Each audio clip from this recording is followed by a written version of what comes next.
pese. Elelei lava le ali.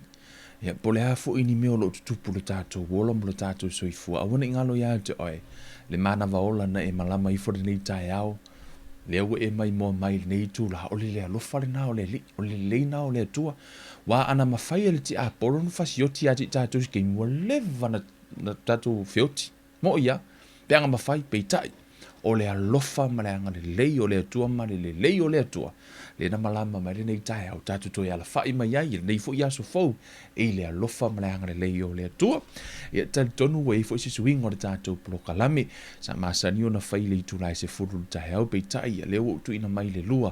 Ia la tātou alua i lava le itu lai lua i yaso sa te tasi. O le a whapeo na whaatino hina le tātou sauninga. Ia atonu wa umau tūto anai. I nei fo itu la. Ia na ua mo fo si teimi e te malolo wai. Ia ma whaalongolongo foi. Ia ai. O sina upu foi ia mai le nei foi tu ia fa malo si au i foi lau savalinga fa le nganga mai se foi de tatou tapua inga fai fa tasi le nei foi tu la ia o Kevin o luiva le nei o te fa talo fa tu le pa ia man mamanu si tatou tu no fa talo fa tu tina mata mama tu sunga fa fenga inga fa tu ma tausi au na le tu ma le lo si tatou tu no o lo fa pe ona mafuta mai ia mau avea foi le nei lau pepa o se tu langa tatou te feta ia so uma i pe tatou te felo i fo inunga le nei lau pepa tātou tal noa i la fion pa i ale atua i oa mai outou i le alofa ma le anga le leo tātou ali i tantonu i alofa peona mo e outou le soifua maua ma le langi mama i le alofa ma le anga le leo tātou tapa au siri awa o ia na pule faitalia lava i tai mai loutou wola nei fo i tu la ia o te whaata alofa tua ia te outou so se tafa lava le lalolangi Samoa, Tutuwila, Hawaii, Amerika, Alaska vaenga uma lava lo wha peona maua mai le tātou plokalame ia ma New Zealand nei so se tafa lava New Zealand nei whaata alofa atu le au na whaatau waa ia te outou le suafa manumalo i suke riso a mise fo ina iok tina matama o uso matua whawhine whapea lava na avea mapa anga le nei fo ilau pepa e whaamalo si au i whaaleanganga.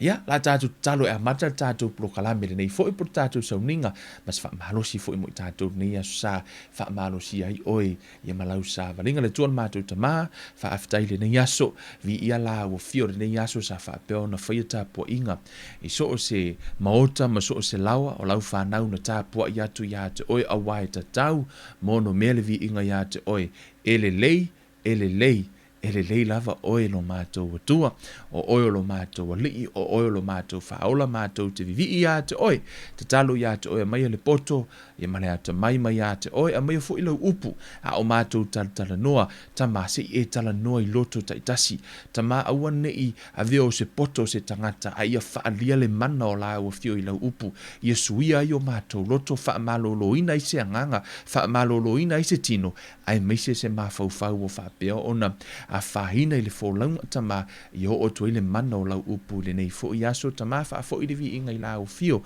talo malo lenga le suafa o Yesu lo mātou li imlo mātou whaola amene pela fo ono fa malusia o te leiloa ia te oe ia o te tonu ua ta pena fo ia se vaenga ia o leo le vaso lona lima ia nei o le lockdown matulanga ia o te loa ia inisi o e kalisi o lo fa peona mana o mia fo ia le tulanga o le fesoasoani foʻi lele a tatou se fuluaʻi ia ma tatou taulanga ia po o le tou e kalesia o te faamalusia lava failau se fuluaʻi failau taulanga i le a foʻi i le tou e kalesia ia pe ave fesoasoani i le galuega a le atua o le tupe alu aoga lenā o lai te lulu i totonu ai au pe ono o pa ia pele fiongo pa ia le atua ina ia mawhai ona e fōhai mai le loto ia e fōhai ai mōra tau i awana i tau no ona whai ai ia whamere tala le tus pa ia whamai o mea umai whai ai le Faatuatua o le anga sala tala nā pauro tonu o tusia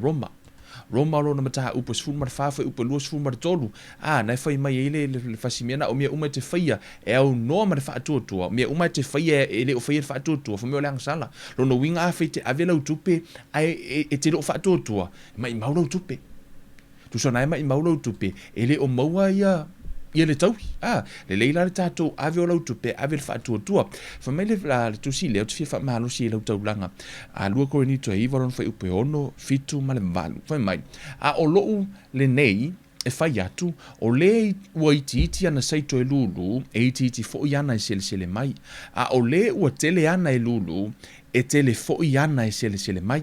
Lona winga ai lulu sfulu sene, ia wala ni e whapete e te afo te sele se me tele, o lai foi mai a tele u saito e lulu, e tele fo i lau selenga, la i titi le saito e lulu, la i titi fo i selenga, ai fai mai lo mal fai upa i fitu fa mai, ia ta i to o tasi ma fo wai, e pei ona fili i lona loto. Amen. Fili i lona loto. Aua male ti ngā. Lono winga a ti ngā lo loto. Aua fo ia. Fo mai aua fo i mane whaataua na wina. Aua fo ngi fosia. Ne whainga o taulanga. E le fosia. E le ti ngā. Fo mai la ia. Aua e alofa le atua i le fo wai. Male loto malie. Lono winga se ilonga lave malie le leilo loto. A whaila o lau fōa i lai whaila tae au le nei, e te fōa i whapero se furu tā la, a lai ti ngā lau loto, se whaalongo kunga wa kele, e le o malia lau loto, a wara fōa ia, ona e le tau ia i le atua, langa fōa e le o malia lau loto.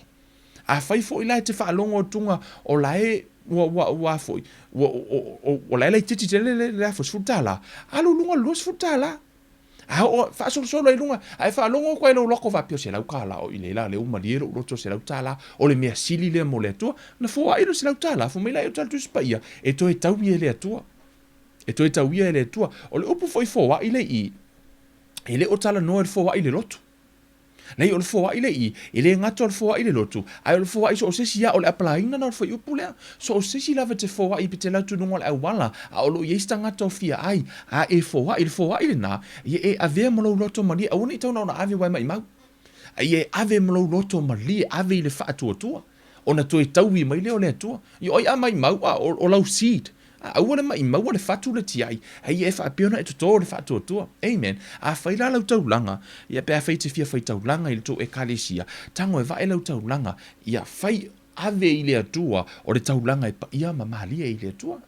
Whai mai lai lo loto fo mele e fia le atua. I le fo wa i ma loto fia fo mele whai upe valu. E ma whai fo i le atua, o na whaafau lai a te outou o mea alofa uma, o loo whaalavaina i aso uma o mea uma i a te outou, i mea uma lava, ina ia whau lai a te outou o ngā luenga le lei uma. Amen. E fōa i le atua ma whaafau lai mea alofa i a te outou aisea, na e whai mea alofa, tangorore o le atua whai mea alofa mea te oi, ai a whai mea alofa la le atua e te oi, whai mai le i o la whiongpa i a le atua, e tai se lau, e fua mai ta i se lau, tasi le fatu, fua mai ta i se lau, ta i ono se furu, ta i tolu se furu, pe a le leile, ele lai tō ai le fatu. Amen. So, whaamanuia le atua e lau taulanga, lau tatalo e whaamanuia le atua e lau taulanga e fōa i fōi, ma mole te fōi lau whaafitai. I just want to whaafitai stasi fō to fine, e leo eise lotu o lotu ai peitai, ia na fso tai mai, ia sa whaapiona, whaamanuia mai fōi le Kevin Life Ministry, ia le mole to e whaafitai i le atua tatalo e whaamanuia le atua i autou taulanga, au lau tatalo ave autou taulanga i autou a e kalesia, o le nau ta inga, ina ia mawhai o na whaunga ruenga le atua, awangi uma aku le ngi lockdown aku le sko farsa, amen. Tata tu talo whaamanuia le atua lau taulanga le tuan mātou tama, o ani mea ua whaapiona tu e sea le mātou atunu, o ala tu taulanga e whai taulanga tu e la ua fio, tama, tatalo i la ua fio i aveo se fatu e pa ui se ele le lei, ne ia palama ia fua ma yeise mea le lei tama, ia e to e tauia i la tau, e tusa molo la tau wang le lei, whaamanuia i la tau taulanga tama, whaamanuia i la tau furuai, i yeile whaamanuia ngā la ua fio tama, whaamanuia i o la tau loto, ia whaafo i le vi inga i la ua fio, ono suafo o Yesu o ole mavala au atuai nei, amen, amen, whaia mea uma i le whaatuatua, tai tonu whai uwha manuia le atua i lau taulanga, e wā whaapeo o na fōa ina, ia mōna ngā ruenga le atua, amen, ole nei aso, o lo whaapeo na whaasolo a tātou Bible Studies, ia matulanga fo i peo na whaatausanga mai eisu tātou utunu o iaso lua, ma aso tofi, ia atono nai avea mwhaamanuianga ia te outou, nei polokalame na, ia o lo whaapeo o na whaanga solo ina pea tātou o onga, a wā lava whanga ino tātou nganga, ai o le me pito sirin tāua, whaia me uma e manao i manuia o tuspa ia, a e manao I manuia le tusi pa ia, fai le awala lai fai mai le tusi pa ia, aua le fai le awala le tau ekalesia, aua le fai le awala le tau ainga, pe fai le awala le anganuu, fai le awala lai fai mai le tusi pa ia, a fai mai le tua tamatau, fai mai anga vale, tatu, ele mena e tā uai, lou vaaya oi to tonu le fionga pa ia le atua, po iai, amen, ona iei fo le mea ta o le opinion, e foi me ta o manatu e ile si tei me mai le manatu wa faata ua tangata le manatu o tangata ai ngalo atua le fionga pa ia le atua wa tali tonu isi upu le pese ai ngalo le upu le atua wa tali tonu isi tangata I upu nfai mai e isi tangata ai matua I ngalo le upu le atua wa ta o mamaina le fionga pa ia le atua so e ese la le ta ua o le upu le atua ese le ta ua le upu le atua mo oe maha o martatu whainga malanga ole tai au le nei o le afa mamafa tala noa I le faatuatua. Amen. Ono le faatuatua. Fa mai tala le tuspa ia fa mai o mea umalava e faia e ala mai fa mai o mea umalava I le ala mai I le taofi o le angasala I le fa Samoa na nai tonu le Romans fuma fa al fa peritani fa mai for whatever is not from faith is sin. So se mea lava lai faia le faatuatua e o lava I lo nofo I lo fale a faitele o nofo I lo fale ma le faatuatua it's a sin. E le kusia Kevin kusia le nganga o le atua o mea o tangata mi o tonu e ola I le faatuatua so faith is our lifestyle o le faatuatua la o le tatou wola le yaso uma for me o tangata mi o tonu e ola I le faatuatua ai le o le tino mai o mea so the question is what is faith o le ale mea ta o le faatuatua moni amen o le ale mea ta o le faatuatua o le se vaenga o le fionga pa ia le atua I le Ioannes football fitu fa upu sumar fitu I le fai unga fa upu na te talo Isu fa mai o laua fionga o le upu moni lea your word is truth o le upu a le atua o le upu moni the truth lono winga wa uma isi tusi e le o se truth tasi ale truth e tasi ale upu moni na olea e na ole fionga pa ia le atua o le fionga pa ia la le atua pau na ole upu moni amen le la tatou wo tatou te fa mai le tala Yesu fa mai a faito te tu mau ya te au Ioannes suma lima fa upe fitu fa mai atou tu mau ya te au atou mau fo ya upu ya te outou o mea uma lava tou te mana na oai tou te ole tuai ona faia le mo outou atou tu mau ya te au atou mau upu o upu e tu mau le upu le tu ya te tatou amen o le word so o afionga la le atua o le upu moni ma Yesu o ne o le ala upu moni maleola o Yesu o le upu moni maleola amen o le faatuatua la I to tonu o le for to spy the Bible contrasts two kinds of faith e lua I tu ai ngā faatuatua lai olo I to tonu o le tuspia o le faatuatua Thomas faith and Abraham's faith o le faatuatua o Toma ma le faatuatua o Eperu o le faatuatua o Toma o lo tā ua tono o tuspia le la umatatou o iai o le faatuatua e vaaia ma le faatuatua e faamoemoe I le tino mai o mea ma le faatuatua o Eperu o le faatuatua I le anganga e faatuatua I le upu the word amen o le faatuatua la o le ale mea ta o le faatuatua o ne fai mai le tala le tuspia I tonu o le Eperu o lona ta pusfuma tasi o no fai upu e ono fai mai a le ai se faatuatua e le fia mai le atua it is impossible to please God without faith, which impossible means it cannot be done. Which matuale fia le tua pe au nos pe ale se faatuatua. E mafaina e tatalo e no maso faatuatua e le o fia ile tua. E mafai foi ona e vivi without faith e le fia ia le tua. It doesn't matter por lo le tele. If there's no faith, a waste of time. Amen. Smile. Le la tatou o tala no pen o fai atu. Au tatou mana na o Immanuel tu spaia. Tatou fai a wala tu spaia. Si tatou o vai, tali mua nisi o fesini. O le ale meta o le faatuatua. Ai faafefea fo ona faatino le faatuatua. Ona I totono tu spaia. Pen o fai atu. There are two kinds of faith o lo ta o tono tu spaia. O te mana o te alu au mai e whaatuatua i e lua. Se I tātou wawaiina mua lona lua, ona tātou tanolo la ia. Ona e aona e malamalama, ona tasi leo vaenga. Pito I sili ona a fiero tātou wola whaalea nganga molo tātou wanga I luma. Ona tātou te leo I loa. O laito tonu lai whiongo pa I ale atua. Po le hafo I whina ngalo le tua. So, go with me. Or just write down ale mai mo mai lava ale lunga tātou tus pa ia a lunga I. So, a tātou wola le whiongo pa I ale atua tusia Ioane. O Ioane rona mata upo lua se furu. Le la tātou wou e va aile whaatuatua o toma. Thomas faith. O nana le whaatuatua o toma. Le to whai atu e lua I to inga whaatuatua. Whamele le whai upo mua. A o toma o le tasi o le auto o se fulu ma le to a lua. Ua ingoa ia titumo. E le iai o ia ma I lātou ina ua mali watu Yesu. Ona whai atu lea o le au soo. Ua ia te ia. Uma ia te ia, ua mātou I loa atu le ali. A ua whai mai o ia te I lātou, a whai o te lewa ai atu I ona lima, I mea na tutu I ai whao, ma tuulo utamatama I lima, I mea na tutu I ai whao, ma tuulo u lima I lona I tū, o te le talia lava. O le whaatuatua o toma, whamai a whai o te lewa ai atu I o mata nei ke wa ai aku I mea na tutu I ai whao, ma o tango iai, ma le itu, o te reta li altou mo le mau. Kusape ko ke whai mai ko wa aia Yesu, o ke reka lia. Kusape ko whamai uko e ku mai Yesu mangi e woti, o te reta lia se I longa e wa aia o mata. O le whaatuatua le nao ai, o le tamaloa le o toma. O le si so o le whamai la ia.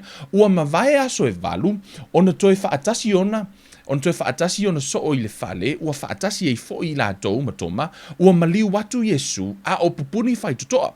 Ua tū fo I o ie tutonu ma whetalai atu, ia o tau manuia. Ona whetalai atu lea o ia ia toma, au mai ia o lau tamatama I lima I nei, ma ai mai fo I o ulima, au mai ia fo I lo lima, ma tuu mai I lo I tū, au a fo'i e te masalo vale, a ia e talitonu.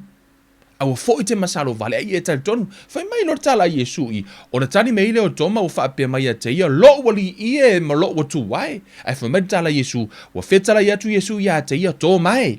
Wa e talitonu, a wa ua e va ai mai ia te au.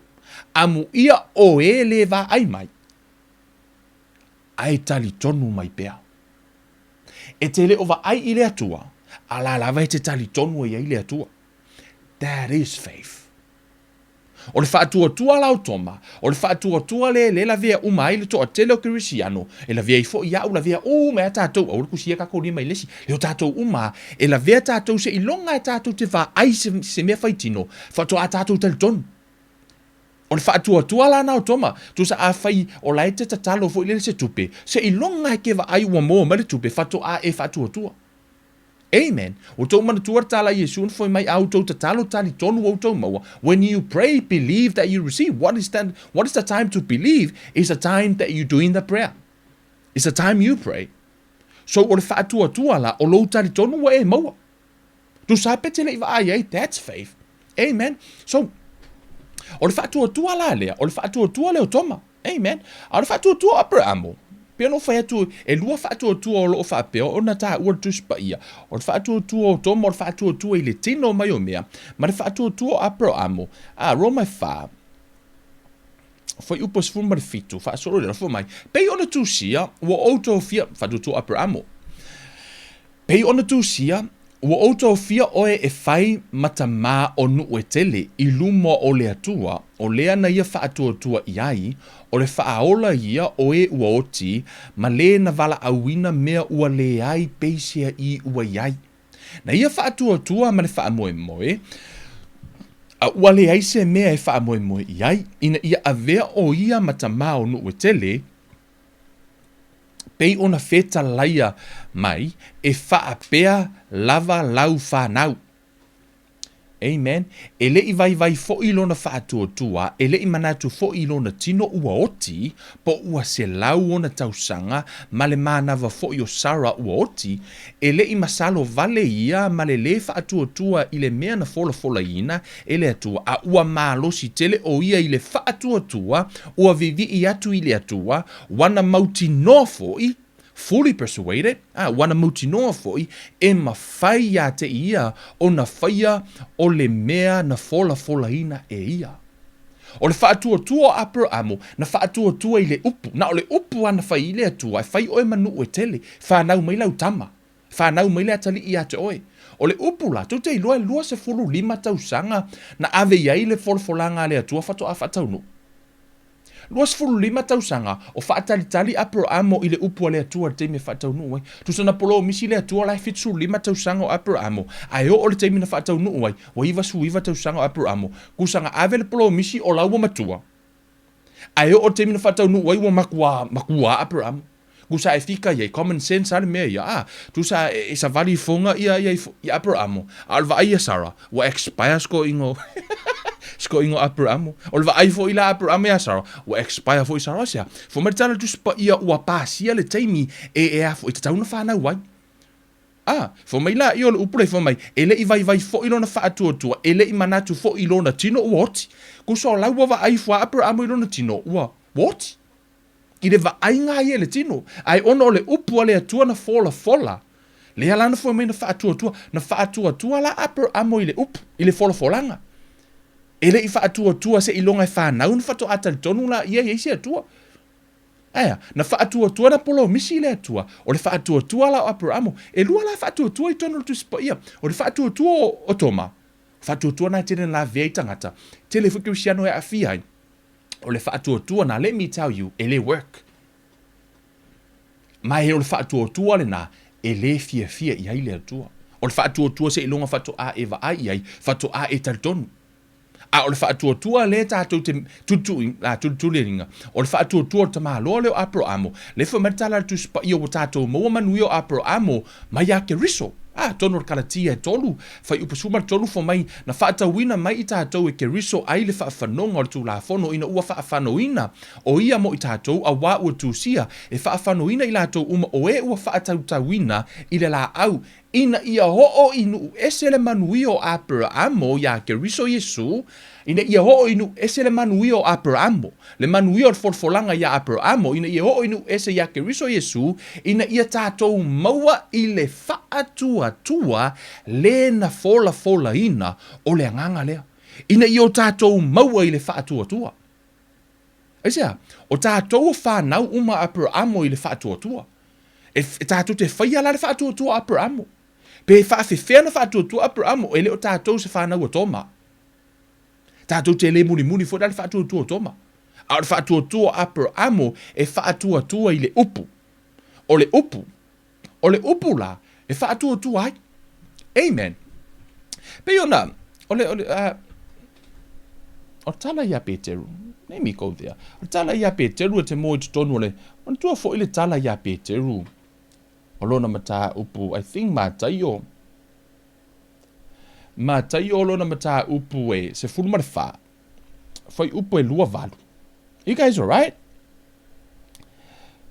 foi upu e lua valu foi mai la ia foi mai ua tali mai Peteru ia te milen sa vali foi Iesu lunga le vai sa vali foi Iesu lunga le vai la ua ke i le so ku mo le lunga pe ke lu foi mai ua tali mai Peteru ia te ia ua faapea mai leali i a fai o oe ia e fetalai mai ia te au o te alu atu ia te oe i lunga o le vai fa lunga le tala Peteru fa mai Iesu fa mai a fai o oe fetalai mai o te alu atu command fa peritania command me to come so na su e Peteru se upu e faatuatua ia wa ona foi o le taimi na lana la savali Iesu ele ma fai e Peteru ona tu le vai aisea ona ele se upu e faatuatua ia ele se upu e tu e Peteru pe le ia se faatonunga e usi ta ia Peteru ona fai mai no la i o tala fa mai o tali mai ia foi ona fetalai tu ai leo o Iesu inasa wia fa peritania kam tasiale upu kam inasa wia fa mai la i o tala dus pa ole upu la le na kam po le upu inasa wia fa mai ona alu ifo ai leo Peteru nai le va o savali i lunga o le vai e alu ya Iesu ana le ai le upu le inasa wia ele ai se upu e faatuatua ia Peteru there's no word to put faith on but because o le mea na ne fesili Peteru Iesu a fai oi fetalai a mai se upu se o watu a mai se upu se o faatuatua iai Give me a word. Command me to come. Mana Yesu sau. Nasa wia. Ole upula le na. That word make Peter break the law of gravity. Make Peter break the law of the natural. Step into supernatural. Ole upu ole usi tai le upu ale atua na mafua ai ona tu ia Peteru I lunga le vai. How many of you know before Peter stepped out of the water, he cannot stand on the water? Why? Because there's no word. But because of the word come, or the word inasa wia, o le upu le nana faatuatua I Peteru, na mawhai e ilonga malo le vai inga wakua pekeru ai. Pa le upu ngā kam, malo uma le vai esa vali e lo ilunga Peteru. Amen. O le mea ta o le faatuatua, I le upu, e le I faatuatua, e le I faapea ngā ngā vai e kwa ia Yesu, e inspire mai, o whai whenga o whai, le ai, e le I fioso a Peteru I fafo. Na faatali Peteru, se au mai mo se upu e faatuatua ai, se mai mo se upu le matai. To put faith on. E tali tonu la Peteru, so se upu e whai mai Yesu, e tupu. Any word from the master, that word will break the law of gravity, break the law of the natural. Amen. Amen. Hallelujah. Le faatuatua o Peteru, fo mai le whai upu na whaaso le fo mai. Ona wa ai le matangi o te sele, ona fefe ai lea, ona afua ai lea, ona ngoto, ua alanga ua whaapea mai lea li ia whaaola mai a tau. Whaperetani, I like the whaperekangi, for mai. But when he saw the wind was pestorious, he was afraid and beginning to sink. He cried out, saying, Lord, save me. It says here, for my he beginning to sink. For my, or ilesi translation ai lalo, for my he began to sink. Tu sana ngoto ma lie Peteru I lalo, ele ima kwai pa usao lalo Peteru. Ina uasau le fefe. Ona halu lola I fafo le faatuatua. When fear enter, faith goes out. Ele ma faina no fa fatasi. For mai wa ai atu matangi ona fefe la ia ona fa mena tatu spa ia. He began to sing lona winga. Na ngoto ma lie lalo Peteru. Ina uasau ma lie le fefe tutonu. Alu ma lie fo I fafo le meta o le faatuatua. Ina wo to tanga tu Yesu, to sau fo la I o le faatuatua, ai to alu fa fo le fefe. Amen. O le maaliela, o le tala Yesu na whaia Peteru, o na koso mai lunga, o whaatu mai lunga Yesu, au mai lunga wha mai lo tala Yesu, wha mai, o na apa tu ai loa leo Yesu, ino na au wa tango ia te ia, o whape atu te ia, o oe nā le whaatu I titi. Se ale me o e masaro vale ai. Ke loa u whaika, o le whai upule, o waka vo I lelea, o le kau lo mafau. Fe peanga whapea o se Samoa pekeru. Ona foi, kuso lenga, I te tonu le ekalesia le teimi nei the modern church now. Tu say whai te whai se mea. Tu say ang whape vo e koso mai lunga Yesu mu e whape ki Yesu ia Peter. Peter, well done. Ma lo lava Peter, ma lo lava ya te oi. Out of all the 12, only you step out of the boat. Ma lo, good job Peter. E kusanga koso mai lunga Yesu, koe o kengia. Kwa lai kiki ke lo whaakua. Asea, o Yesu e whape na. You know, sometimes, o te iloa ana lotu Yesu I te tono tatou lotu le teimi nei, wa levanga o ngā oisi e kalesia su Yesu whape whai upu malosi. Fongale, e le mana o mieni correction. Some people e correcta tu fo lele upu le atua. Ai o whasanga tau fo lele e pei against le atua ma le upu le atua. Tu se le ma fai ona correcting na ile upo le atua. Ai vai fo lai ele umanga koso mai lunga pe o Yesu. Ai matala Yesu. O ele kikiro o felo fa kokua. Where's your faith? Little faith. Asia, mana o Yesu ia tu mau le fa tu awangi I kaunga ma ngai ma lo lava mo savali mai that's not enough. O Yesu la alua savali mai Yesu po le alo fa kua ioi e fa sa o oi lungo le ala te se ro fa sa oi. That's a good thing about the master. He always want to bring up the disciple to another higher level. E mana o au mai la mana o Yesu ia pepe te ro ia savali lungo le vai. That's his heart desire. Mena na ina tango atu fa mai lungo I mai lo I fa mai, where's your faith? Amen. O to fai tau fai mo meo upo Yesu pe ave tangata. La tu Yesu tau le au for yourself mai. Oh, you viper of snake, how dare you gonna miss hell? Those are Jesus' words. Aiva ai fo inisio fo I tala o Yesu, e se le malo losi pe a ono o te nia Yesu tangata. O te imi nei e o te nia tu loles tangata e upo pepe la uta unga se si eva mai. Ui, Wa kalangoa me whai au personal lang kalangoa mai ke au. Wa to a tele tangata tangi wa vale to tonu wha o tanga. Yeah. Yeah, there's a lot of cry babies in the family of God. Ma tangi il ma ale yo tangata. For my, that's my right. Hey, faith. Amen. Let's move on. Amen. Sometimes we need to have the correction from God. Ia tātou maua, ia pe tātou te langona le correction nea, pe tātou te, stai. Okay, loa anga whapeo sa moa longa, winga whapeo fo pe kelu, Jesus, I'm the only one, I left everything, follow you, and you say, where's my faith? No. O le tangata fo metala, ua maliu Yesu, alu Yesu le langi, fo mai sa vari Peteru, ai malolo tangata ila tātou Peteru. Because he was highly drained. Na matua I longa lava o ke ngia so o yo pe keru Yesu ngai wanga fa Yesu res ke mi satani sa yo tua ala fa sanga ya pe keru. He was one of the most rebuked disciple, but he learned to obey. O lana tau ma fai ifa pena fu tato atato va ai tole tonu tu spaia si tal tonu ai. Amen. Tali tonu ai because it's in the Bible. Amen. Ole si la va nga pito si ona taua.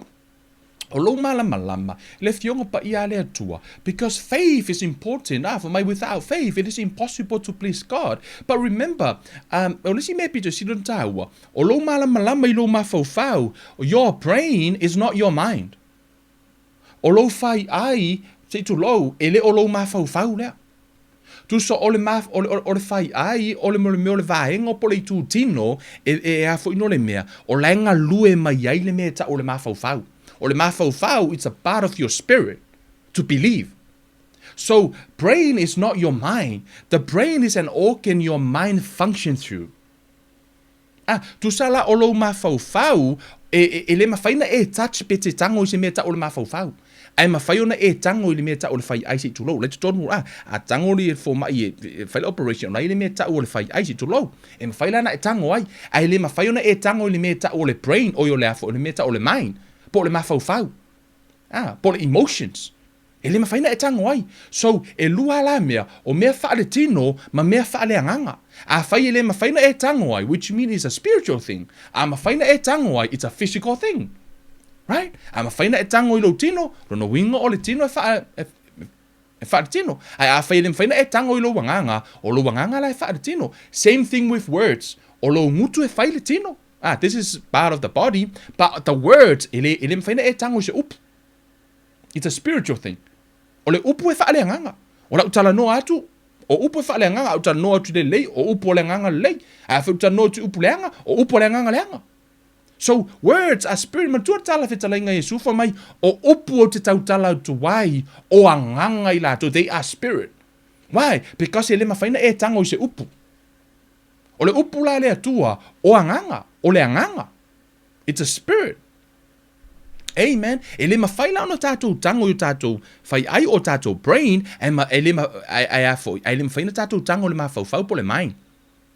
So e malama, ese vahenga na. O le brain, o lo mind na, it's part of your spirit. Le believe I le atua. Amen. Hallelujah. So, I like one of the great men of God. He raised some people from dead. Tangata for a year, tamalo no ya Smith Wickersworth. So, Olan talan for my, I am not moved by what I see. I am not moved by what I feel. I am moved by what I believe. Amen. On tamalo lea, I think over 20 something people na feoti na Faatuatua tamalo lea mai ye u feoti. Faakua kamalo le kaka feoki. Ngoya Smith Wickersworth, look up for yourself. O ia fo I think he's the founder of AOG Church in Totono o New Zealand. Ia manisi fo o vahenga. Tamaloa lea in the 1800s. Tamaloa lea. A lot of his books like o lo faapena fa nga hine tangata o Faatuatua. Yeah, o tangamaloa le tal tonu le upo le tua Faatuatua la. For my lan tala. O te le for me I am not moved by what I see. I am not moved by what I feel. I am moved by what I believe. O le mea te tali tonu e te move ai. Amen. So, e taha ua la le upo le atua, tele la nisio tangata. Wala tau whaalong na lua, ia i le upu le atua, so too many people, they give the word of God second place in their lives. In their lives fo ilili. E pe faamoemoe ia mea o le tino. E pe faalogolua le upu le atua. E le moemoe le upu le atua. E fo mena le tala e pe e tāua ia lātou le upu le tangata. Ia po le tala a le tangata. Pe tāua pe a mai lo le tala le fo mai. O si le tun tāua le tala le fo mai. Na ilo le tala le upu le atua. Amen. Well, it is happening, right? Tu sa la o ina loa. Fo mai lo tala tu spa ia Jeremias fulu ma fitu fai upo lima. Fo mai e mala ia le tangata e faalango i le tangata. E faalango lo le upo fo mai. Let me tell you something. Fo mai e mala ia tangata e faalango. I'm not okay. Let me fai atu mo mola utala tu fa pia o fa le nga ina nga luenga fo mai. No. It is all right to act on reasons as long as it's not contradict with the word of God. E mawhai ona e lea whaina lo ngau yo inga lea i mafua anga o ni meo tutupu pe a whai e leo fete e nai ma le fionga pa ia lea tua.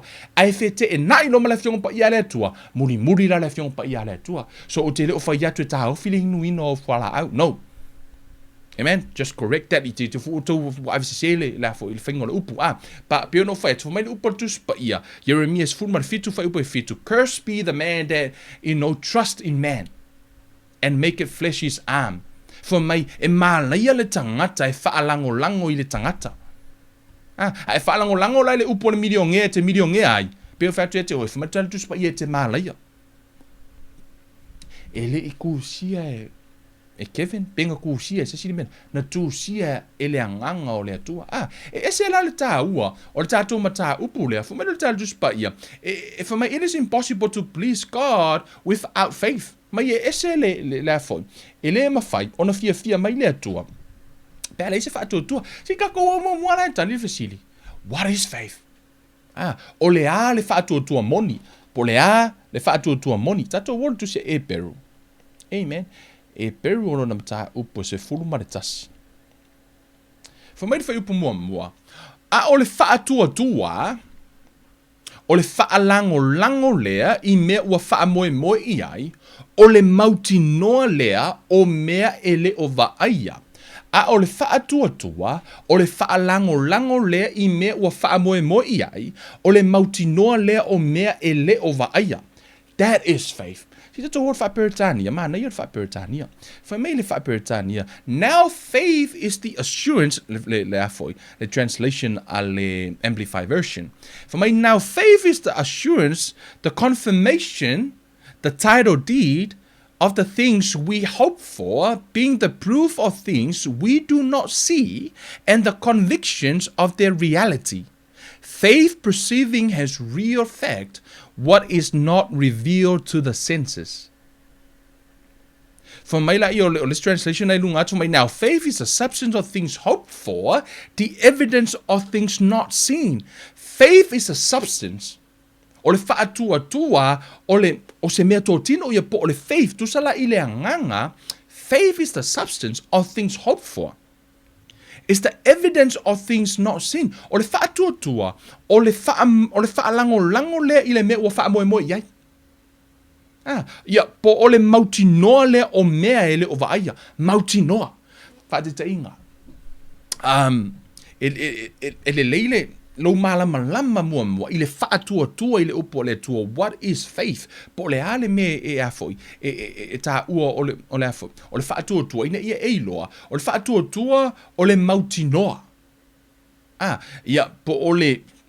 Pe o se mea fo i lele kusa e tatalolo, wa matua i e mautinoa o laua i o le faatuatua la. It's a substance of things hoped for, is the evidence of things not seen. E te le ova ai ai, a o le faatuatua, o laua e ta tonu iai. Does that make sense? O mea o mai lea nganga, for mai le tala le tus pa ia for mai o wha manuia ina i tātou, all the spiritual blessings. O mea o ma manuia i lea nganga, o wha manuia i lea tua ia te i tātou. All the spiritual blessings. O mea o blessings la, o lai lea nganga. For mai la i o tus pa ia, o le for mai no le tala Roma, o le faatuatua, o le vala aua leo mea leo iai, ina ia iai. Amen. So faith, it's done, yes, and tau.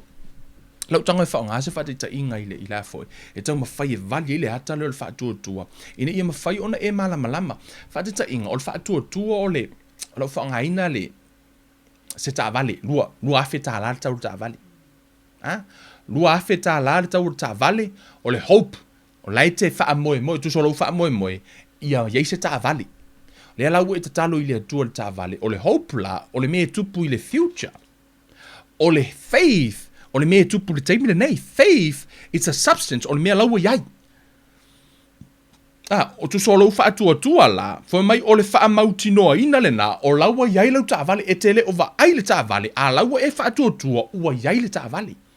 Fo mai la ia o le faatuatua, o le faamoemoe lea, o le mautinoa lea o mea tele o va ai iai.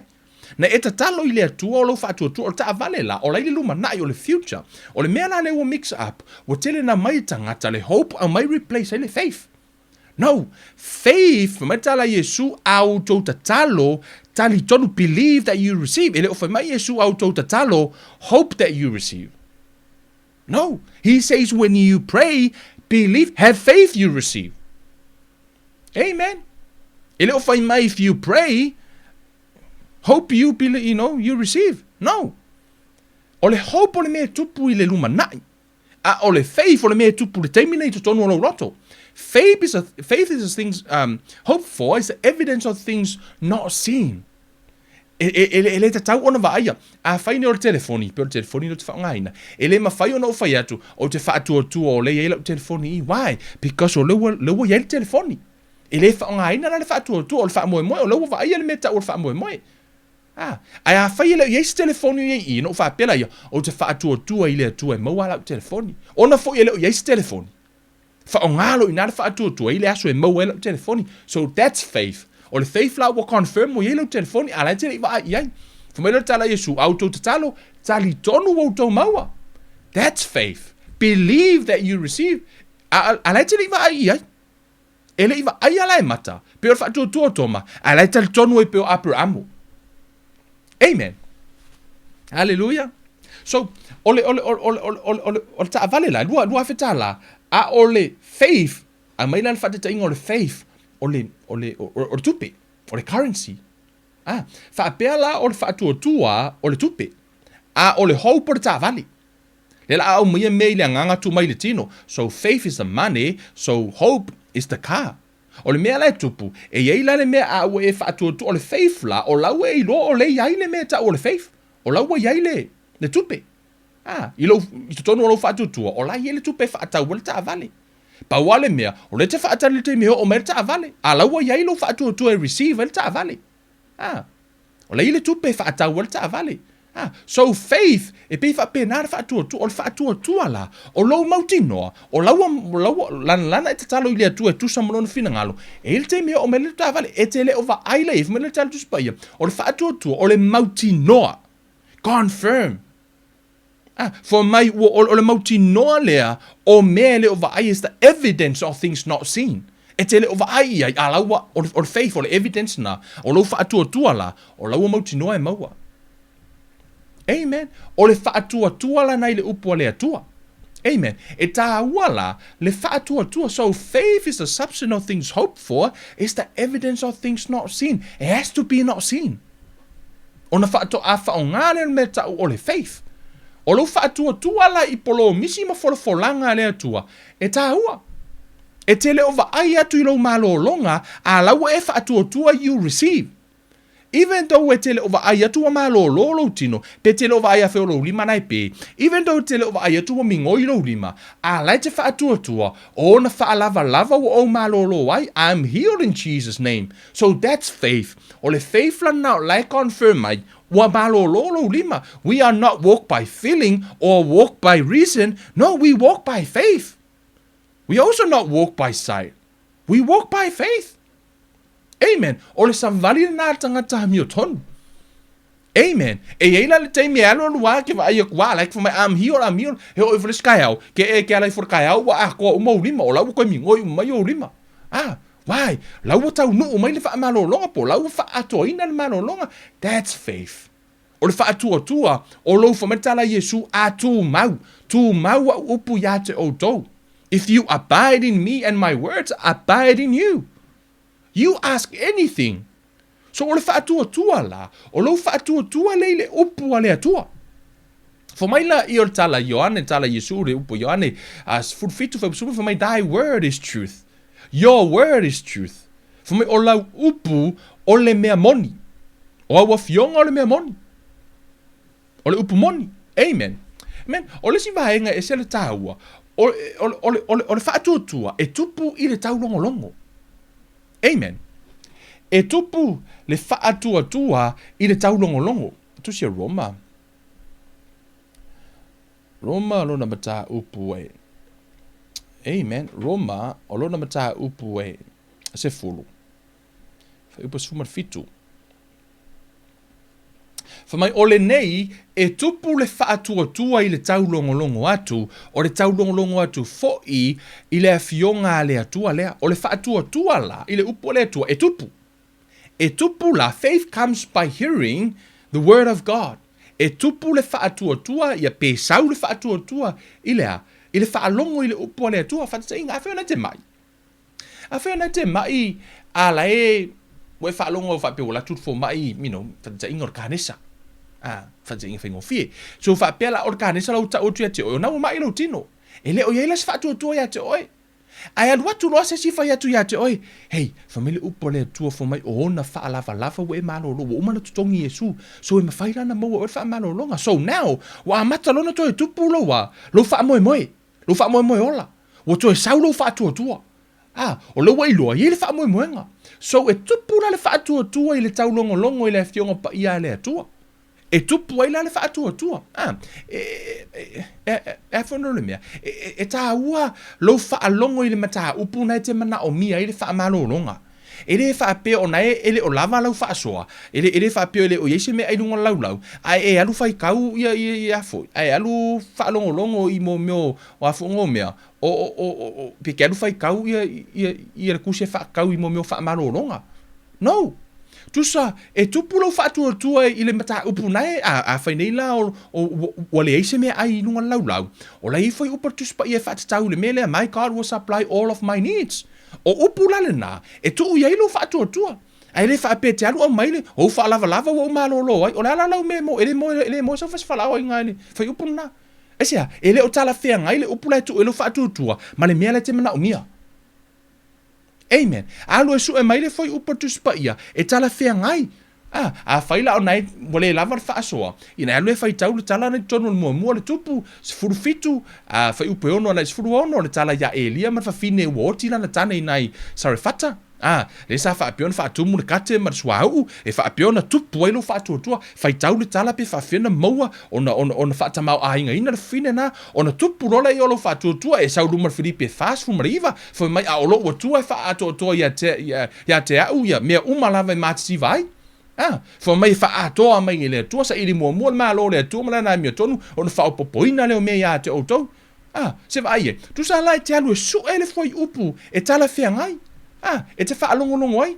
Whai o nai mau nai mai lau tino. Ia vai e folfolanga le atua. Isa ia 5 tolu whai upu e 5. Luka e valu na le whaiva. Ma le tele o tala e whaatau tangata na whaamalolo e le atua. Halu e whai tau tala na. E tupu e lo whaatuatua i tala na. Whapena fo i lale lava o le whaasoa. Whai tau le Filipe fasu whai. Ma tu se mua tupu. Ia matala o provision le atua. Wha mai na whai e le atua. O ia ona uma povi. Ma aulo ma a real. Whaila o ia re ona uma mea uma na. E te tauna mau e oe mea na. Wai? Ele i whai e le atua mo tangata o laulangi marti a polo mana na whanau. Na whai e le atua mo lana whanau. Na whai e le atua aulo ma a real ma povi ma mea uma lava mo oe mau. O lana whanau o manuia na. Ai mafua na mau e istangata. Ona ele o mamla mai ta ua. Ai o blessings na le atua mo tatou. A whaila na whai e le atua manguia umanga o aulo ma a real mo le laulangi marti a polo ma lana whanau. O fa peso o nga kuali ele leila na tua pe fa ave mele o ai mele anga matato but no God is good ola mana ole tua tatu te moa ai tatu te le o fa et tau tatu fa et tu sa mono fina ngalo a fa fola ona te popole fa tau le Filipe fa ono ana il fitu me auto te popole si me tasi fa ilo me o mal talo So o fai upu uma tu spa ia tonu le tatalo fai taulu Ioanes 5:5. Ma ta upu uma tu spa ia. E tupu lau faatuatua i le tau longo i le afionga pa ia le atua. Ma aira ma ta upu na tau ona e mana o mia le faatuatua a fai o le malolonga. Su e fai upu tu spa ia faatau i fa malolonga. O tala o mea uma le tonu be fa ter fin ngalo le atua. O ina lo e tupu i lo faatuatua. Ma e tangolo it's mine. Ona claim na i o lo healing. You believe. Amen. O lai te faatuatua i lana upu. Ona e malolo i la ia. Amen. So e tā ua la. Le faatuatua. O le faatuatua. O le si vahengo te fiatara no. O le faatuatua. O lo vala aua lea o mea ele o iai. Peisia i o lawa iai. Calling those things which do not exist as though they did or they were. Amen. So, tutonu ale tusi ale Roma. Hallelujah. Amen. Roma. O lona mata upu e wha. Whai upu sumar fitu. Wha whai upu sumar fitu. Wha mai pei ona tūsia. Ua o tau ta. Ua o tau fia oe e whai mata mā o nu e tele i luma o lea tua. O lea na ia wha atua tua iai. O le wha aola ia o e ua oti. Ma le na vala awina mea ua le ai peisia i ua iai. Ma le ua vala awina mea ele o iai peisia i ua iai. Atu e whai atu. Vala awina mea ele o iai peisia i ua iai. O mea whaalea nganga o lai le spiritual realm. E tataula ona e vala awina i le faatuatua. O lo vala awina le o mea lai lea nganga. Ina ia vaaya i le tino. Ina ia vaaya o mata i le tino. So, faith is calling things that they not, so, calling things which do not exist as they, though they were. Peia alai ai. O le faatuatua, that's faith. O lo faatuatua, o lo vala aua leo mea te leo vaaya ina ia iai. E te alu lai sue ia afionga pa ia le atua, ia po le malolonga fai upu o le tino, fai upu malava e whaatatau le tino. O la lai te alu e sue fai upu e whaatatau I vaenga le na. Ona e tusa lava la o lai te whaalongo ina le ti ngā o lo vai, o lai ke sa vali mea o lai e tutangata. Tusa lai ke e kumera ki ngā lo vai, a fasile kusi siate oi, mai oi. Pa wala utala, lo upa tusa pa ia ona whaalava lava o malolo vai, so I'm healed. A lai e wala vai. Yes, that's feeling. O lai te la ngona ti ngā, sao? But walk by faith, wa e whaamuamua ina le opua le atua. E te le o whaamuamua ina o whaalongona, maulangona pe o toma. E le o le tino mai o mea. Ai o le whaatuatua i le opua le atua. O ona whaalava wa o malolo ai. Amen. O le whaalava o lona finangalo i o malolo, wa o mana tutongi Yesura o malolo, so I'm healed. Amen. That's faith. Amen. O le whaatuatua la, o lo whaalango po o lo faamoemoe le mea le o vai o confirm. O laua iai.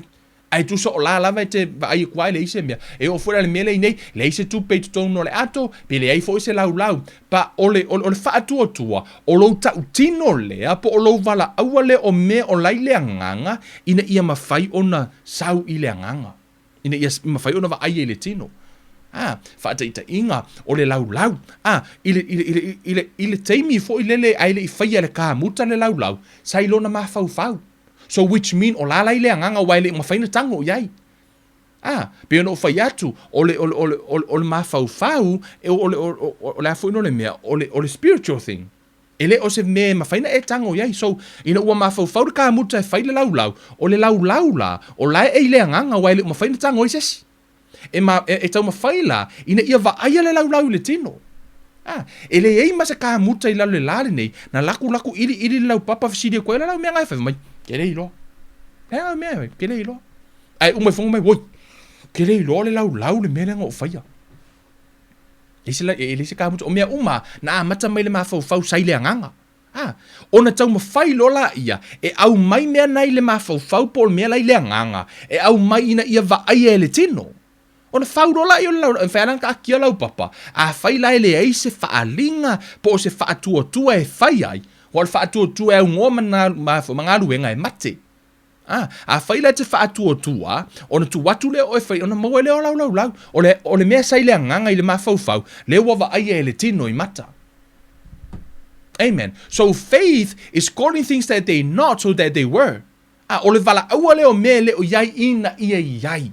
O le whaatuatua lana, le ta ua tutonu i. Tonu le Roma le na for mai le la for tu se Roma for mai o le whaaola ia o e uoti ma le na te vala awina mea ua le ai peisea i e iai. O tau wa ai le teimina whai e le atua le fofoanga, for me o le atua o i o le atua o le whaatuatua. O tau wa ai, for mai le tala le atua, let there be light. Na whaia mea umai le whaatuatua. Na wala au le atua ia malama o na sau le malama. So ele iai se malama, ai na wala au i le atua sau. So that's faith. O le atua la, tu sa la ono o le atua, o la ono i o le atua.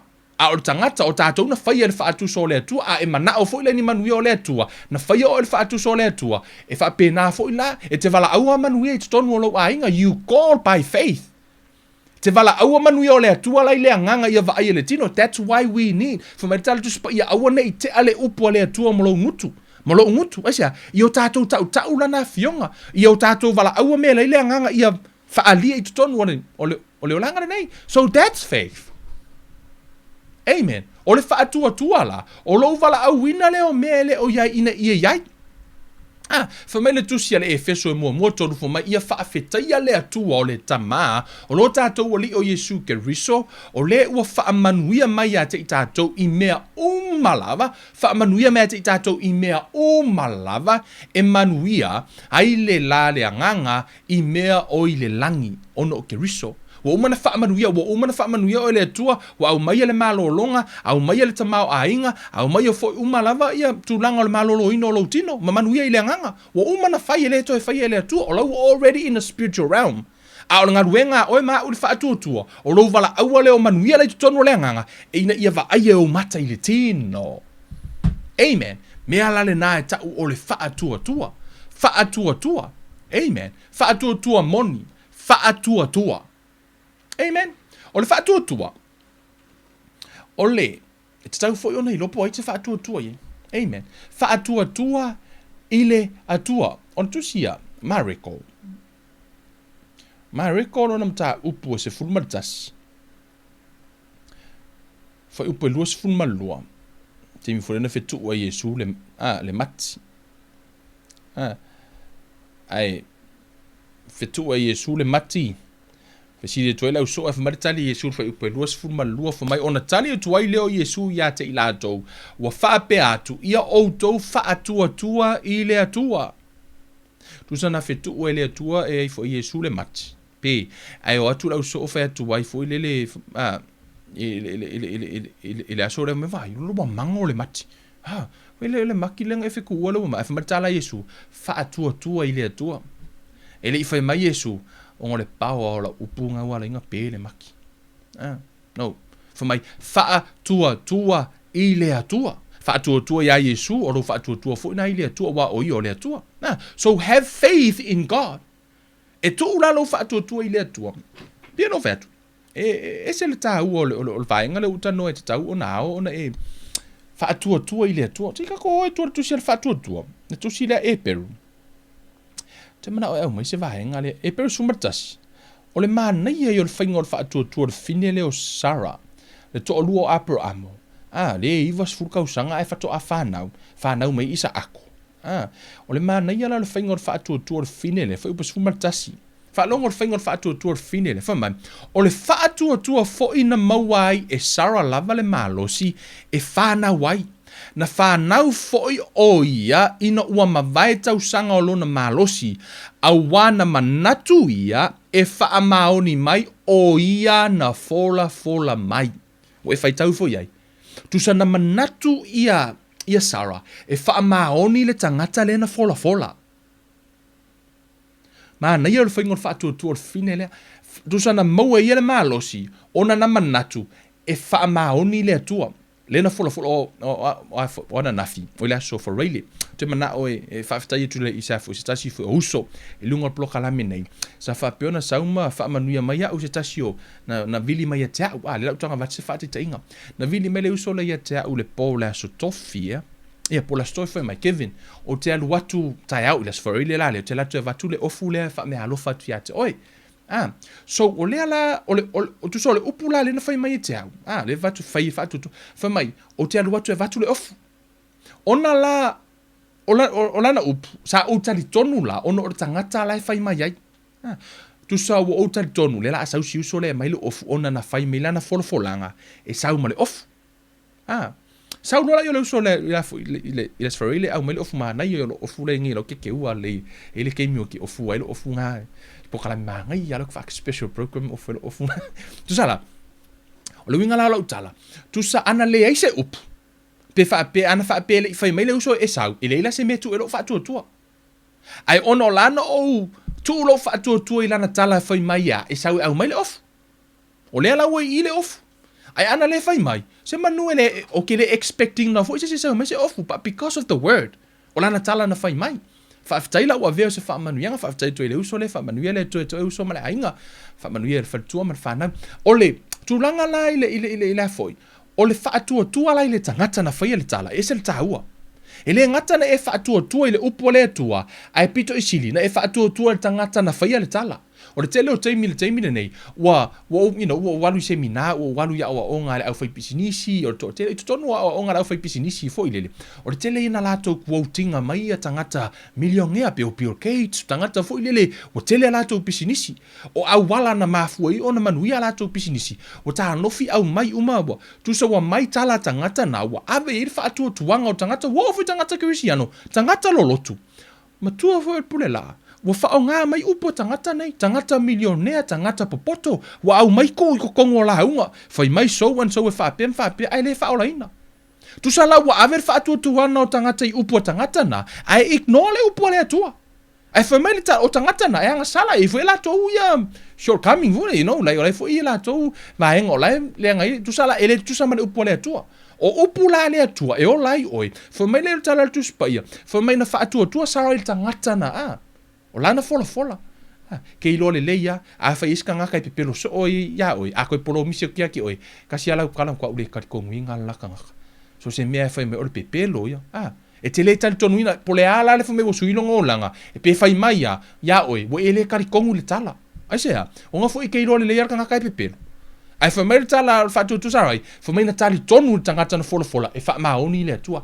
Paule nao le mea tatauna eilo, o le atua e wha maoni. E tali tonu loi le upo le atua, e tali tonu, e wha maoni le atua, e wha tau nuu lana upu. Whameno le tala le atua ia Jeremia, a wawa o sauni, e wha tau nuu la upu, e wha tau nuu le atua, lana upu. A whaila e tū le tangata i le upu le atua, saule o le atua e wha tau nuu le lana upu, e le saule atua e wha tau nuu le upu oe, po le upu a upu le upu sesi.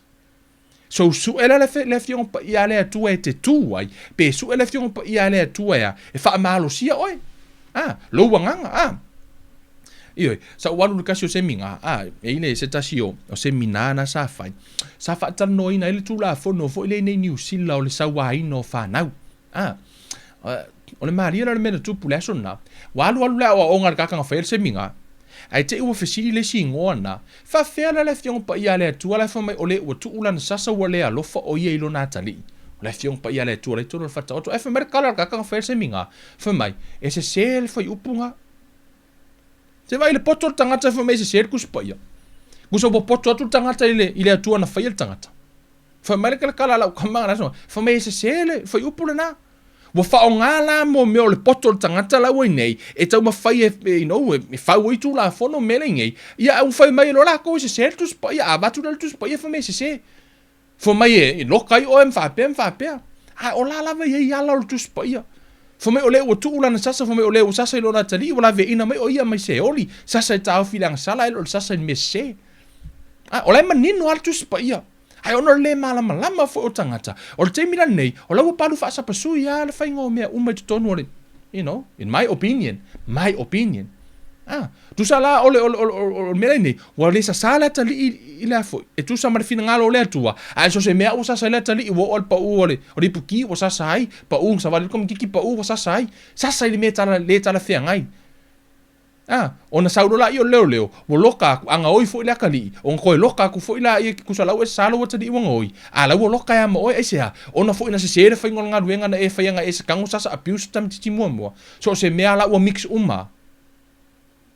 O le faatuatua la, o le motele la ina na faatuatua tangata I upu tangata matu la fono tangata, ai ignore le upu le atua. Ai le la via, ia o e tele, e whametal tu spa, ia whamasino tātou ila na upu. O le upu la le atua, o le utina ia sola, no si mwhate ingo.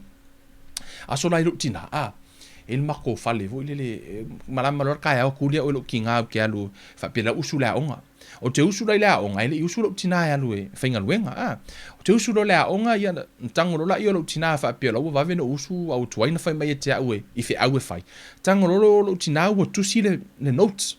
Tango lo tina tusi dunga notes, tai loa le tota, fai le saka, alu le onga fai au fo I mai fai au mea onga, ia awar ki vi.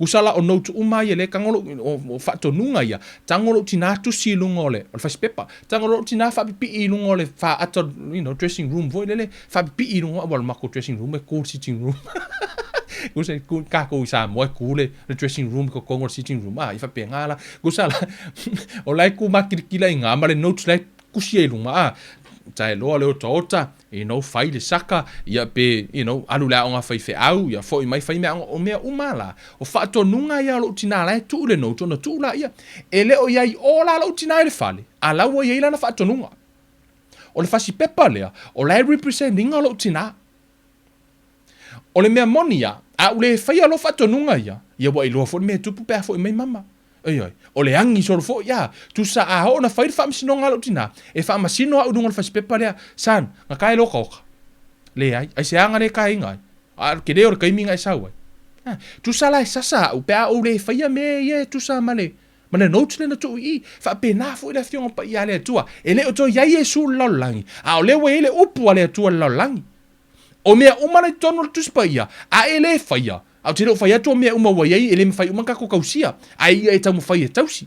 Tu sa male iloa nei te iloa ele fiong pai ele atua. A ele whai ala fume wha masino o e tu sa male upu. O le wha atua tua la ile upu. E te maua ile manuia. Amen. Wha atua tua ile upu le atua. E la ve ina ai oe. Amen. Hele upu tu spa ia fumai au ilato uma o e na talia ma wha atua tua ia te ia ilona suafa. Na ia avatu o le tāua i o le manuia. O le faatuatua. O le faatuatua la. O le faatuatua o lo faamoemoe po lo faalangolango le me te leo vaia. E te leo vaia atu I totonu ia Yesu I lo loto. A le te faatuatua o la ia Yesu I lo loto we e whanau fawina by faith. Fo me moli mau mailo na nganga I lo tātou nganga. So e se la le tāua. Roma is fulu mare wha whai upelua tonu fo mai a o le masalo salo ua whaasala wina e pe a whai e ai a wā ele o lana taofi lea, o mea umalava ele ala mai le taofi o le anga sala lea. Fuma le tala tu spai o mea uma ele ala mai le taofi o le anga sala lea, a I le whaperetania, everything, done without faith, it's a sin. Fuma o mea uma na whai au noa ma le anga, e le whai e le whaatuatua o le anga sala, e tāhua la le whaatuatua fumai, a le ai se whaatuatua, e le fia mai le atua. Without faith, it is impossible. It cannot be done to please God. Me le ma faina fia mai le atua. E au no mas fatu tu. O lo fa longo mai fo e au no mas fatu tu e tala no atu le tu e te oi. E le fia fo le atua. Yeah. E ne kusia Kevin. Kusia le nganga o le atua. It's in the scripture. No uma no fa li atua. Tu sala. Fumai la o le fa atua. O lo vala aua leo o lo mautinoa, ma lo vala aua leo mea o lai le nganga. Ina ia va aia ile. Ina ia va aia pe ia lai ai. Amen. Le la lau tango e fai, ia pera atatu. Faia pera atatu vala aua pe te fa tai mai te au. Amen. Let's practice the word of God. O se mele te ala I fo oile tai au. Tala no o nisi o fai upo tu spa ia. Au o tango au mai nisi o vaengo. O fai upo tu spa ia. Fai matau tinonga. Po lo tango le tau tala le ola. Tu so le tau tala po le upu le fai atu. E le iso na tino. O le anganga. Mena fa Yesu o upo tala toi o nganga e dependa po lele nganga le tano mai oi. A tano atu wa ui mea tino no inga o le nganga o tino. Ele ona fo ele mfaina e tango se upu. So o mea la yo tano atu wai. O lela o mai upu le atua o le nganga la ye lela utango e fai tu se tau tino nga te muli mai ai. Fa tai mai upu nei fa tau tala le ola i lunga ya te oi wo o malo lo yo fa lava fa tai mai. Wo o malo lo yo fa lava. Amen. It's a scripture. Wo o malo lo yo fa lava. Wo o malo lo yo fa lava. Wo o amio tonu o au o le amio tonu ale atua ya Keriso Yesu fa mai o au o le amio tonu ale atua ya Keriso Yesu. Confess that on ilungo lo wola. Wo o malo lo yo fa lava. O au o le amio tonu ale atua ya Keriso Yesu. O te mawhaia mea uma i le whaatasi meo Keriso ya tau. Amen. O te mawhaia mea uma i le whaatasi meo Keriso ya tau. Just repeat that. Repeats that. O te mawhaia mea uma le whaatasi meo Keriso ya tau. O au o le whaatoanga le leia le atua. I am a good ground. O au o le whaatoanga le leia le atua. You are calling things that they not so that they were. Le te vaaia mea le o vaaia ina ia vaaia. Amen. O au o le whaatoanga le leia le atua. I am a good ground. O Yehova lo leo mai moi o ia ele aise mea o te mati vai. Amen. O Yehova o lo leo mai moi o ia ele aise mea o te mati vai. Amen. Wa fata mau ainga ina au i manuia o Keriso Yesu. Amen. Wa fata mau ainga ina au i manuia o Keriso Yesu. Amen. O au o le talii o le atua. O au o le afafini o le atua. O au o le pele Yesu. Amen. Fata itaina e tau tala whapina. O au o le atali o le atua. O au o le afafine o le atua. O au o le pele Yesu. Amen. E manuia lo urufale. E manuia lo urufafo. E manuia lo urufale. E manuia lo urufafo. E manuia lau ato. E manuia lau kahapoti. E manuia lau ngaluenga. E manuia foi lau bank account. Amen. That's big by faith. Amen. O le tautala i le faatuatua. You speak life over yourself. Whataitai laona e tautala. Whapēnai runga i lo tangata lau tui tangata e whai atu ai follow mai o tau. Whataitai mai upu nei. Wa o malo lo yo na whaalava. I am healed. By his tribe I am healed. Wa o malo lo yo na whaalava wa o malo lo ai. Amen. O a o le amio tonu a le atua ya Keriso Yesu. I am the righteousness of God in Christ Jesus. O a o le amio tonu a le atua ya Keriso Yesu. O te mawhaia mea uma i le whaatasi mai o Keriso ya tau. O te mawhaia mea uma i le whaatasi mai o Keriso ya tau. O a o le whaatoanga le leia le atua. I am a good ground. Amen. O Yehova lo leo ma moi o ia e le aise mea o te mativai. Amen. Speak that by faith. E te le mativa i se mea wa o Yehova o lo leo ma moi o ia. Ua whaata mau ainga ina au i manuia o Keriso Yesu. Amen. Amen. Ua whaata mau ainga ina au i manuia o Keriso Yesu. Amen. O au o le atalii ma le awhawhine o le atua. O au o le atalii po o le awhawhine o le atua. Amen. O au o le pele a Yesu. Amen. Wana maliu Yesu mo oe la o le pele a Yesu. Amen. O oe o lana mana mea. O le pele o Yesu. It is a scripture. You know, it is biblical. O oe o le pele a Yesu. E manuia lo urfale. E manuia lo urfafo. Toi fai. E manuia lo urfale. E manuia lo urfafo. Amen. E manuia lo ato. E manuia lau kapoti, e manuia lau ngaluenga, e manuia lau bank account. Amen. Amen. That's speak by faith. E manuia me tango ia o lima. Speak that. E manuia me tango ia o lima. So se mea tu tango ia manuia. Amen. Amen. Olo o iai lo ua tua whaatasi mau. Amen. So, te lo teimi tautala le ola, tautala o upuna o vaenga na, o mea no o mea tono na fiongo pa ia le atua. That speak life over yourself. Amen. O la lai te tautala ina le ola i lunga ia te oi. E tā ua la. Lo Faatuatua. O le tā ua i o le vaenga le o le tātou ola. Fo mai le o le tuspai o i lātou uma. O e na talia o ia ma Faatuatua ia te ia. O ia avatu iai o lea manuia. E tā ua i lātou o whanau o lea tua. Lātou na fu ina talia o ia ma faatuatua ia te ia. E se la le tāua o le faatuatua. Faith, it's so important. Tāua o le faatuatua. Ia faamanuia le atua ia te oe Samoa, faamanuia le atua ia te outou, faamanuia le tou i le afo ia tupu le faatuatua i le taulongolongo i le fiongo pa ia le atua. O le faatuatua e tupu i le taulongolongo i le fiongo pa ia le atua. O le a ou faia se te talo. Faia te fia talia ina Yesu vea mali im faola i lo soifua. Amen. Pea faia te fia talia ina Yesu i lo loto. Ia whapeo ona e faia te talo le whaatasi mau. E te talia Yesu. Wai te talia Yesu il whaatuatua pe te lotu wa le manga i lotu faia te le talia ina Yesu. E mai mawana te mi te alu le lotu. Na o Yesu wai au ngā ila walu le lotu. O le talia o Yesu. E avea mali im faola. O lo walu le whale ta avale, e le avea i oe ma ta avale. Going to the garage, that doesn't make you a car. Same thing, going to the church, that doesn't make you a Christian or son of God. Se i longa lava te talia Yesu, Faatuatua o le tali o le atufu mo i lato umo en tali o ia, na ia avatu ele manu e ta ua i lato wa tali. Faatuatua la o le tali, pe talia Yesu. Ele whapeta ua o le tali, pe alu lotu. No. Ele o le lotu e te alu ele langi. Ele o ngā luenga fu mai Paulo, ele o ngā luenga ina ne mita se tasi. O le faatuatua ia ke riso Yesu. Amen.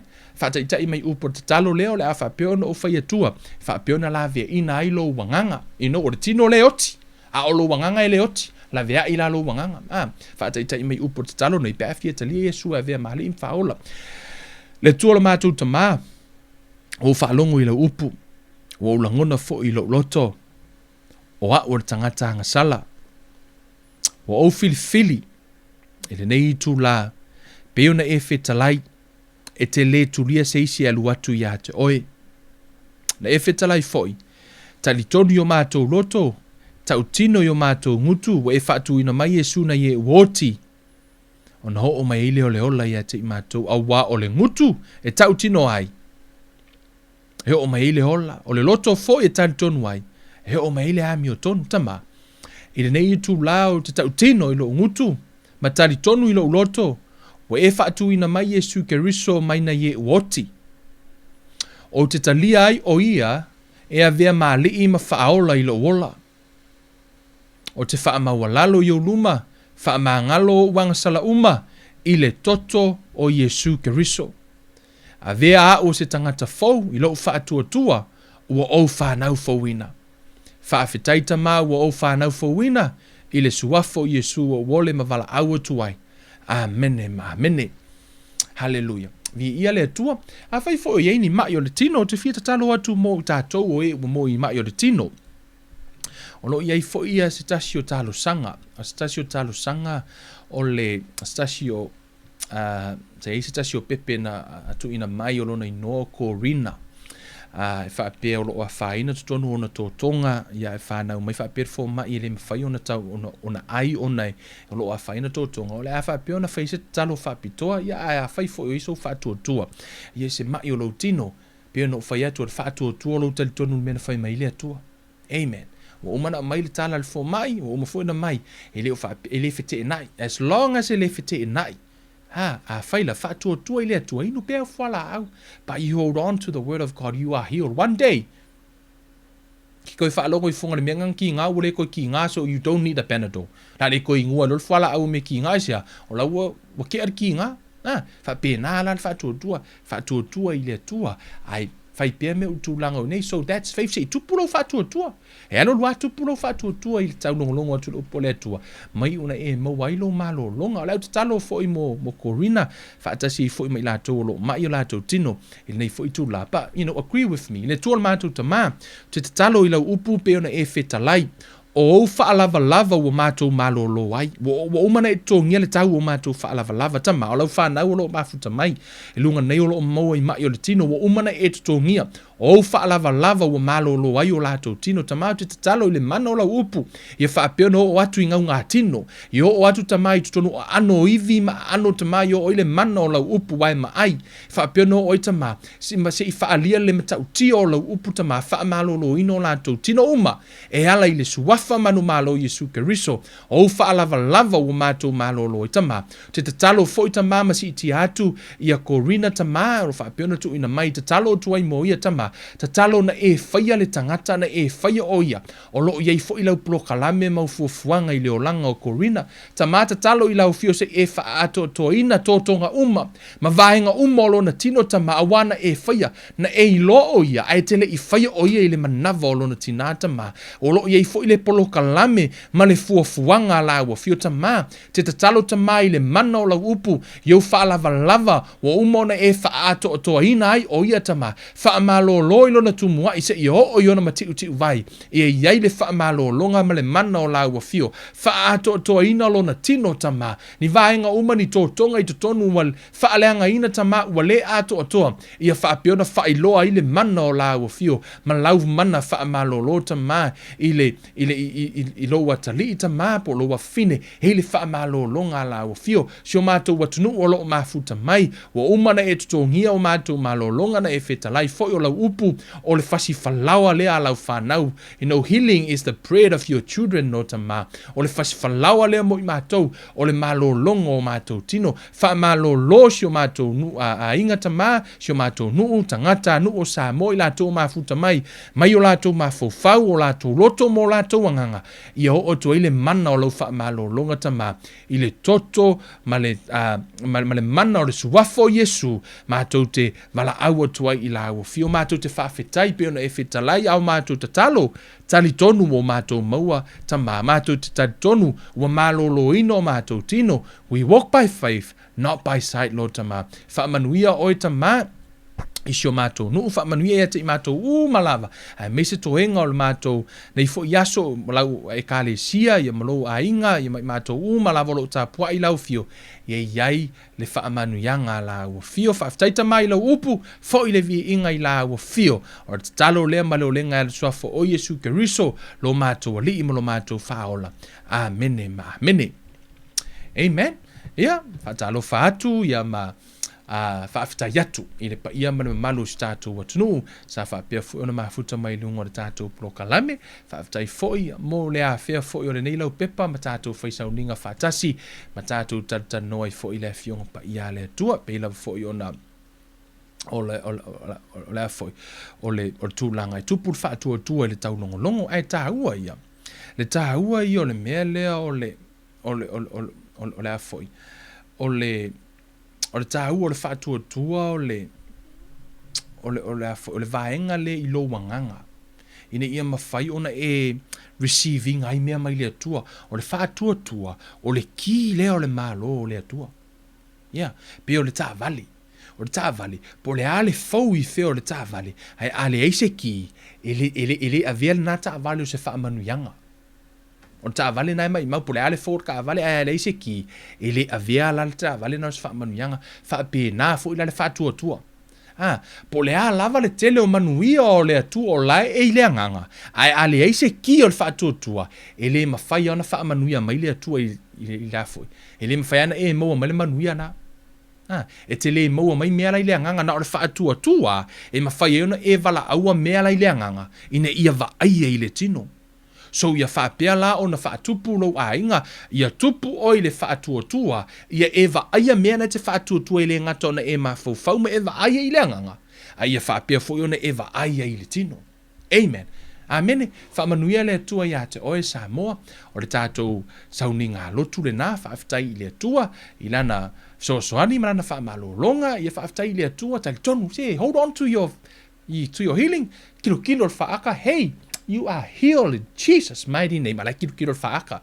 You speak life over yourself. Faith comes by hearing. I'm healed. I'm healed. Te leo toi fai mai. Ia, o ki ngā lelo vai si. O la lawe tau tana ti ngā. Pauanga le mea laike la ngongo ti ngā. tinga. Au ala, o lai e te leo la ngona la, e te leo sa vali la yo whaalo ngona, o lai te sa vali le faatuatua i le upu ale atua. I am healed in Jesus' name. I am blessed. Amen. He will supply all of my needs according to his riches in Christ Jesus. Amen. Fa manuia le atua ia te oe Samoa, ta maa whaaftaile nei i tu la, whaaftaile upu, whaafoi le vi inga i la o fio, honor swafa o Yesu. Keriso, amen. Tātou plokalame na Samoa, tātou toi whailoa i le aso lua, tātou Bible study, ia pe a whaifo i te fia o hina le fion pa i ale atua, e inisi o vaeng, o le au tala noa la, au ni imisia le aso lua, o le au tala noa ai le enemy of faith, po o le fili o le faatuatua ese le taha ua o lowi loa. Pe e se a po le a, what hindrance your faith? O le ale mea life e te e nai ma le na mafua ina le maualo te tali o se me te faatuatua tātou faatali la. Aso lua, au ne imisia le tulai manu tātou plokalame o le fili o the enemy of faith. Tātou tatanoa ila i nia mo tātou mamamaanga. Kevin unui vada nei, lofa tele mo oe manuia nito inga nei sa pati, e nei fui au sa, ili swafa man malo Yesu Keriso. Amen.